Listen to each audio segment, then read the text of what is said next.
Hey Bo, what are you doing today? Well, today I'm going to clean up this laptop. This laptop is a Dell Latitude E6420 ATG. It's a ruggedized version of a normal Dell Latitude, which has nearly the same name. But this one has a touchscreen and has some rubber at the sides. Today I have one in my hands because of a laptop lot I bought, and it came out really disgusting. And there's something rattling inside this device. So I will need to open it up further.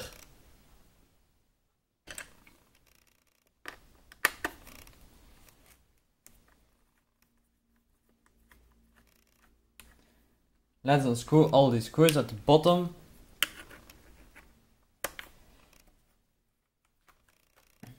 Stay tuned.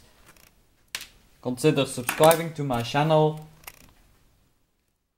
or to my other social media accounts and give this a like.